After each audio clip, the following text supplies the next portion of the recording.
Good evening. Tonight we celebrate our last Tomorrow's World of a decade which has been both exciting and perhaps a little frustrating by finding out how some of the projects we've covered in the 70s are shaping up as we move into the 80s. And we start our programme for the last time with our familiar but still mystifying collection of titles and the now vintage theme music of John Dankworth.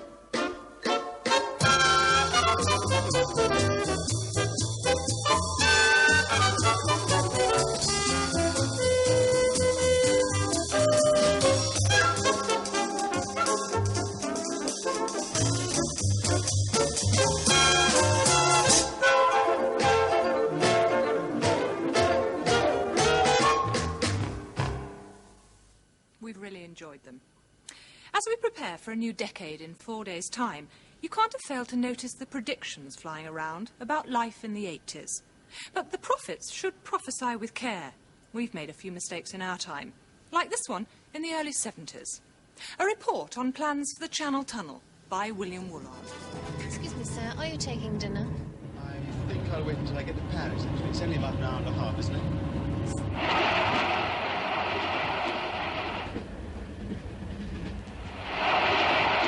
At this very moment, they're taking decisions not on whether the tunnel should be built, but on who should pay for it and how it should be run. Within 6 years, you and I will actually be driving through it. In West London, they'll be building a vast new railway terminal. Something like this, called perhaps London Central, with 8 platforms and customs facilities and all the rest, to get with 50,000 passengers a day. By 1980, they'll have half-mile long trains leaving London Central every hour on the hour and thundering through the tunnel at up to 200 miles an hour, cutting down the travelling time to Brussels and Paris, for example, to about 2.5 hours. Over the next 4 or 5 years, these empty fields will be transformed into a giant railway roundabout capable of taking 3,000 cars an hour and their families through the tunnel and onto the roads of France. 270 cars to each train, and a train leaving every 5 minutes. That's the equivalent of building the M1 across the Channel. A large area of Western and Central Europe will come within a comfortable day's driving of London, and that mighty ditch, the Channel, will have been reduced to an average day's journey to work. And when the holiday's over, no worry about waiting for a ferry or the children being sick on the Channel crossing. You could be in England within an hour of reaching the French coast. Ironically, the way people are talking about that project today, we could go out and make exactly the same film all over again. But here's something we did get right, and it's a story we're happy to tell once again. Happy Christmas, Toby.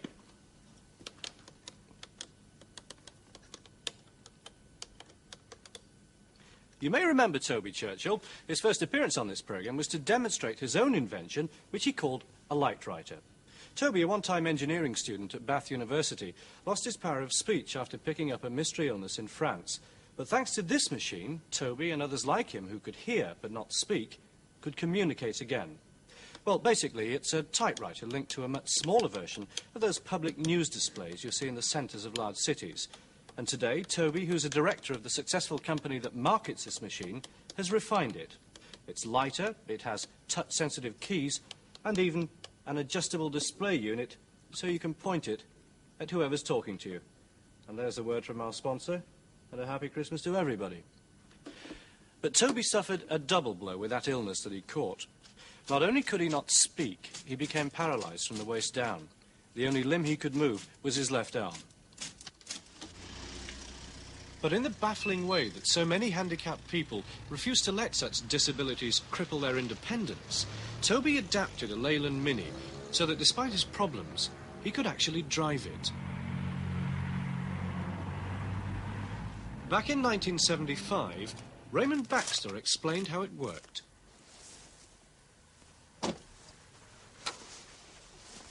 This car has only 2 conventional controls, the handbrake and the gear selector of the automatic transmission.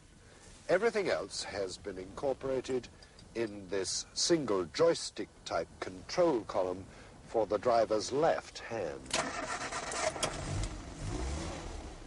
Handbrake off, and here we go. Now, the steering, which is power steering off a high-performance saloon, is operated by rotating this control column. That's full left lock. That's full right lock. And he's even adapted those controls. Now he's put them in an Austin Princess Export model, so the ordinary steering wheel can stay on the left-hand side. And that means if something goes wrong or Toby gets tired, anyone else can drive the car too. All right, Toby? And I've no doubt Toby Churchill will be back with us in the 80s. Who could have foreseen in 1970 that the all-male reporting team of Tomorrow's World was to receive during the decade an almost overwhelming invasion of females? But then we fellas didn't let the girls in without insisting that they earned their spurs first. How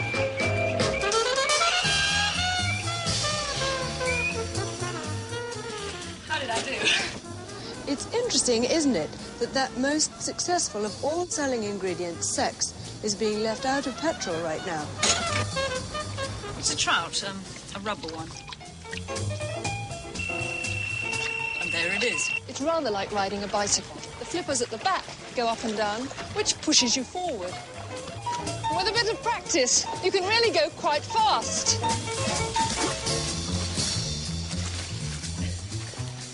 That wasn't too frightening. Look down for your footholes first.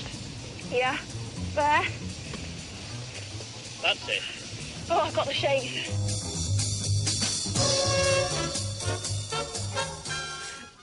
Despite Tomorrow's World's obvious obsession with putting women through their paces in the 70s, we did manage to spend just a little programme time investigating two of the most vital projects of the decade, nuclear energy and supersonic flight, projects which it was important to get right. One of the most controversial programmes we made started with Raymond Baxter's away day to Casablanca, 1 week before Concorde was due to be launched into regular service. Here at Casablanca, we are 1,550 miles from London, a mere 1 hour and 40 minutes by Concorde. Just another example of the way in which the world will shrink for a new generation of airline passengers when Concorde goes into regular service next week. Probably the only unusual experience felt by the Concorde passenger on his first flight is the enormous accelerations. When the two-stage reheat comes in, when one leaves the realms of conventional flight, it's exactly like putting one's foot down in a highly tuned sports car. And that, remember, when we are accelerating beyond the top speed of, say, a 747 Jumbo or a TriStar. Now, the outside air temperature is minus 61 degrees, but the temperature of the skin of the aeroplane, warmed by this colossal friction from the rush of air, is 108 degrees. Indeed, this window is quite warm to the touch. The fuselage is designed to take up the expansion caused thereby. In fact, at these temperatures, the whole aeroplane grows by about 1 foot.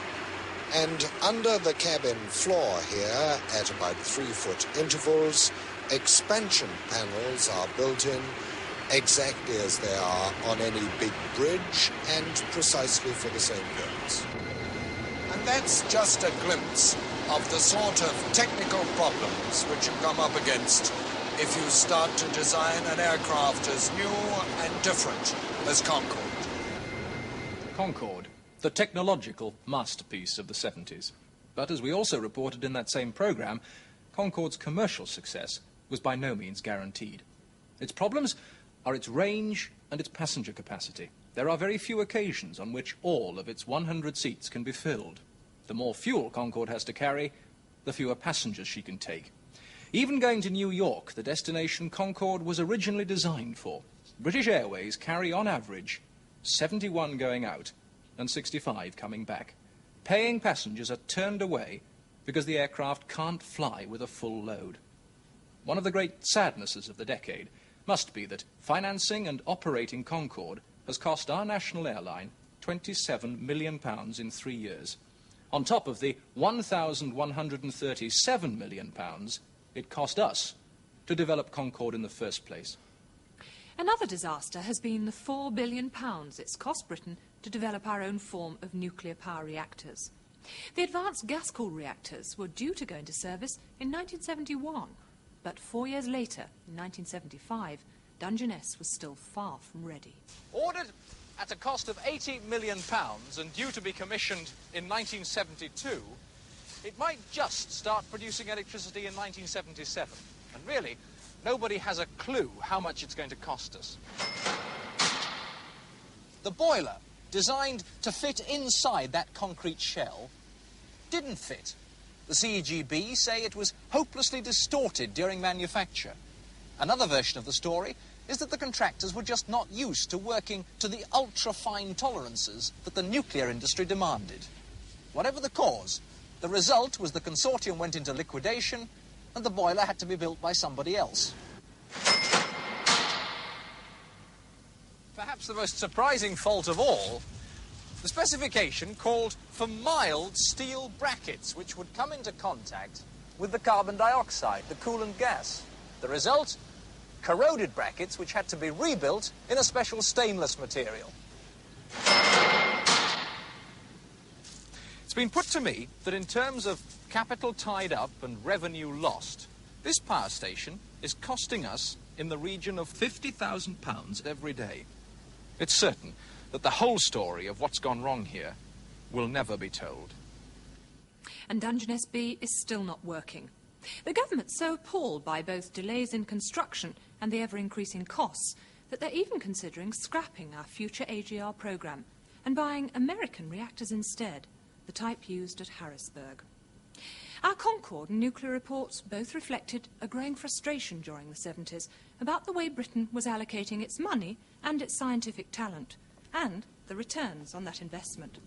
Look at what we spent in 1975 on research and development into aerospace, 290 million, and nuclear, 142 million.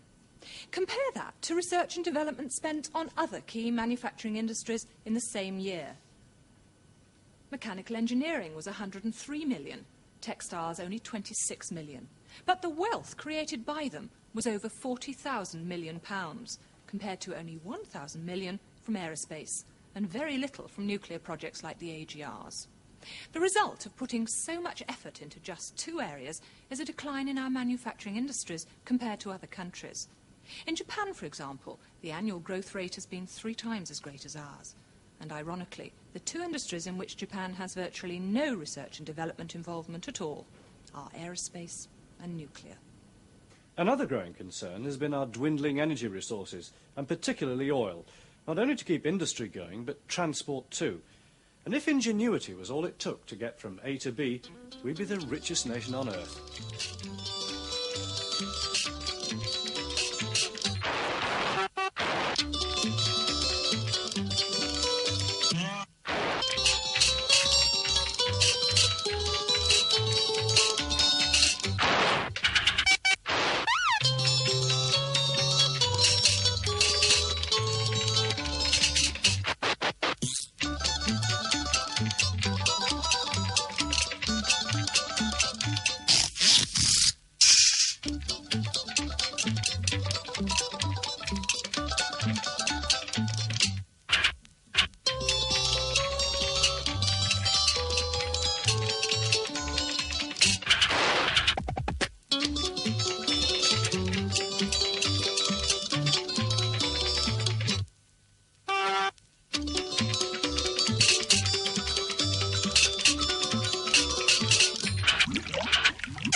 Sadly, none of these ingenious ideas could provide a realistic solution to our travel problems. At the end of the decade, we're still sitting in our conventional cars, in our conventional petrol-burning traffic jams. But for the 1980s, there is new hope. Within the next 6 months, Britain's latest public transport project, the delayed Metro, will open on Tyneside. I well remember standing right here 5 years ago, long before any of this ventilation shaft was here, to witness the optimistic ceremonial start of the project performed by the County Council Chairman, Roland Scott Beattie.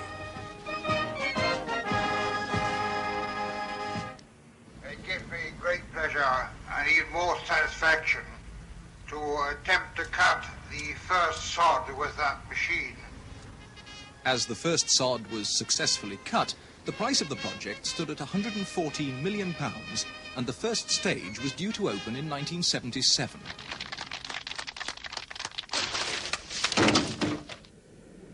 "16 months later, when it was clear that date wasn't going to be met and the price had gone up to £170 million, the first of the new supertrams had arrived at the Metro Test Centre.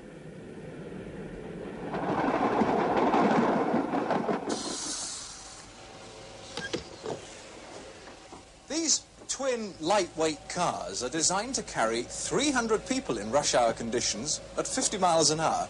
And though the doors are amply wide enough to allow prams and pushchairs to get inside, there are no luggage racks and there's no guards van, because these are units designed to carry a lot of people over short distances.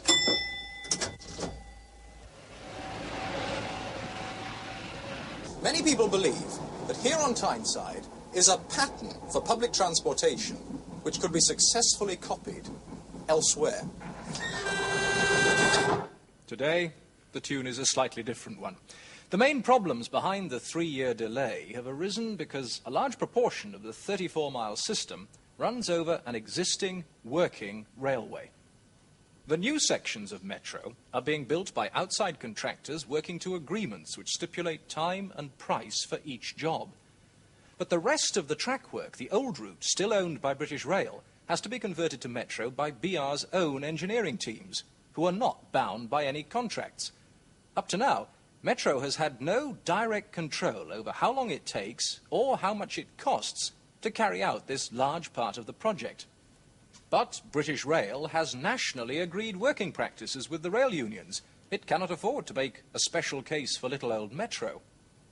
Most unions have viewed Metro with deep suspicion. Who, for instance, was going to drive the supertrams? The busmen or the railmen? Both jobs are threatened by the new system. It has taken 4 years to agree on the compromised job share-out. And there have been some technical surprises, too. The team has had to take down and rebuild the famous portico of Newcastle's Central Station because the new tunnels underneath were making it collapse. They would like to have taken down Earl Grey's statue in the city centre. Permission for that was refused, and the engineers have had to cope with both his lordship and some particularly bad ground where the major new underground interchange will be sited. In 1976, Britain was making savings and the whole project looked ripe for the chop. After a delay of 12 months, Metro survived, and the government agreed, subject to a price ceiling, to pay 2/3 of the final cost. However, at today's price of £230 million, that ceiling has been broken, and Metro must now use all its ingenuity to raise more than £30 million locally, whilst persuading some very sceptical ratepayers that the extra bill won't simply be dumped on them. Despite all, Metro goes ahead, presenting the Tyneside landscape with new architectural and engineering monuments.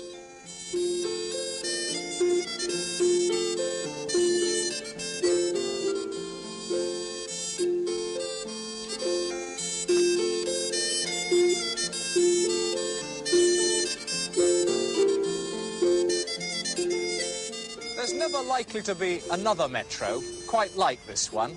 British Rail isn't going to allow any other local undertaking to present them with the problems that the Metro has created here on Tyneside. If there is to be something else like this built in Britain, British Rail will want to do it themselves. But perhaps the overriding lesson to be learned from this project is that the Tynesiders are getting their Metro at an exceedingly good price. More than 10 years ago, the city fathers in San Francisco built the Bay Area Rapid Transit System, and it cost them £10.5 million a mile. The new rapid transit going in Washington, D.C. will cost an estimated £33 million a mile. This Geordie version of the same thing at £7 million a mile looks exceedingly good value. It's not long to that landmark year, 1984. But did George Orwell get his predictions right?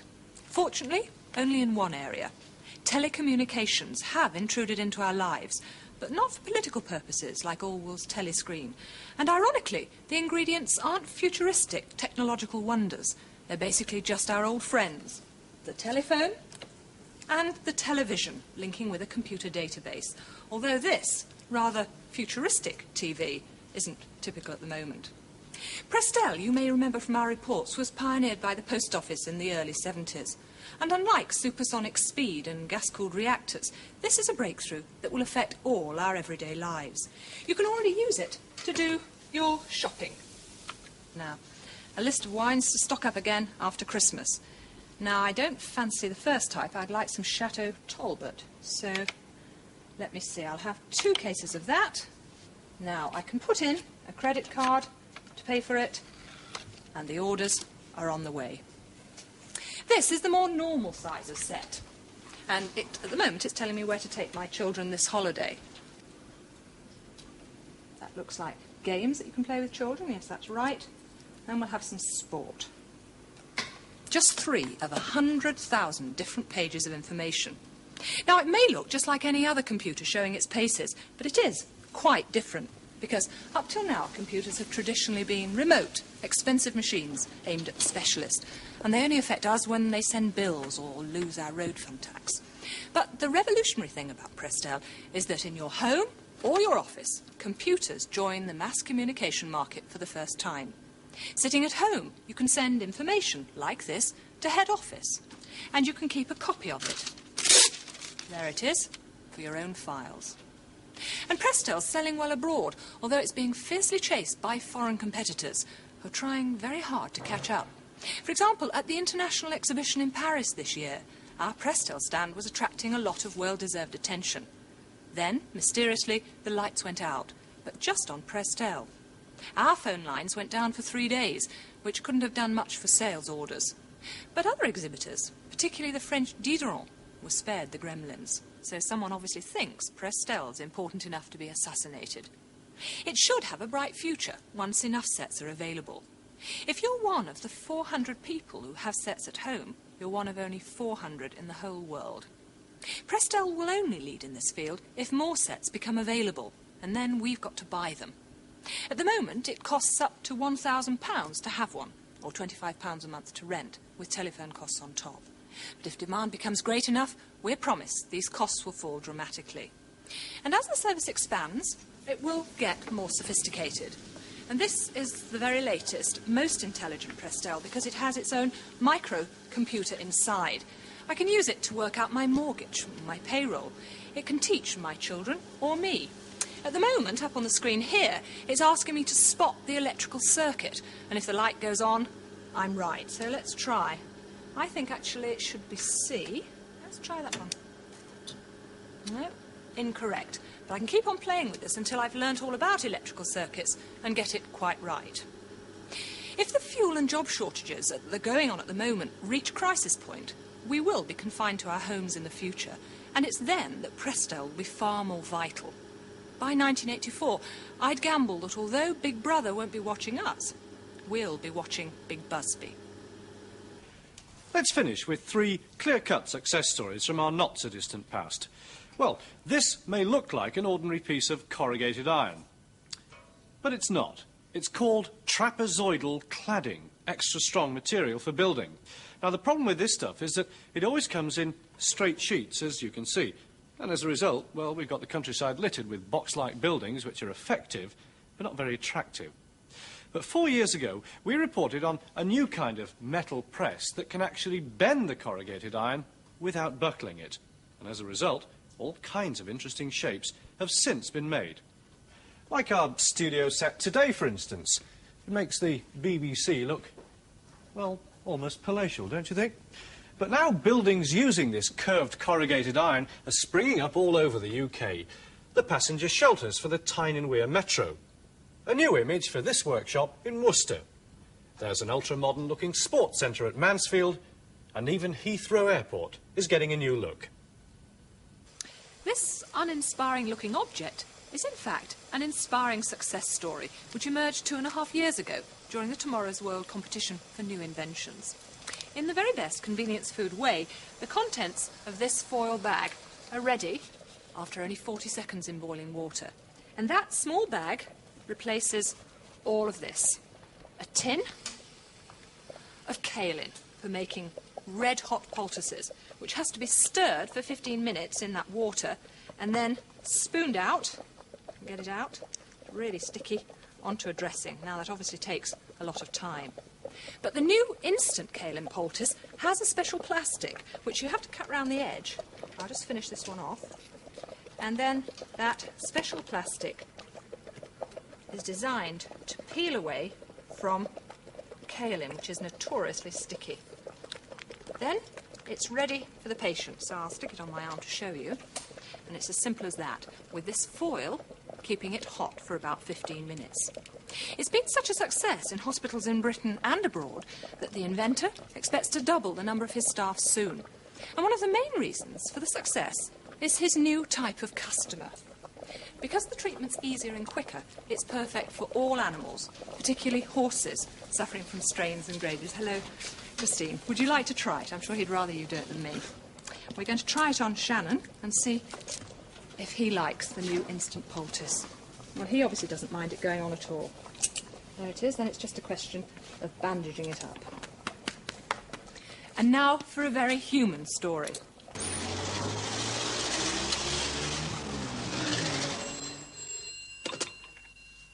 Hello? Is that Walter Buchanan? The man on the other end of the phone had a severe stammer. It's Michael Rodd, Mr. Buchanan. I understand. Can you simply listen? I'd very much like to bring our appointment forward half an hour, if that would be possible.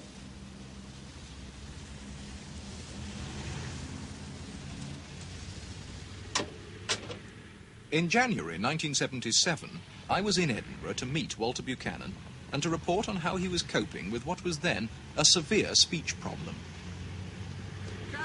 Will you tell me the names of these objects? See how you get on with that.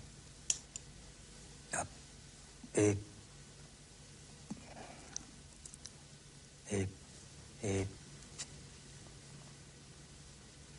enough. I think that's given us enough anyway. But at that time, Walter was one of the first people in the country to be trying a new solution for stammerers. It worked by playing an electronically generated note into his ear. And because he couldn't hear the words that he was saying, his stammering was greatly reduced. At that same session 2 years ago, Walter demonstrated the dramatic difference it made to his speech. Now let's see what happens with Baa Black Sheep.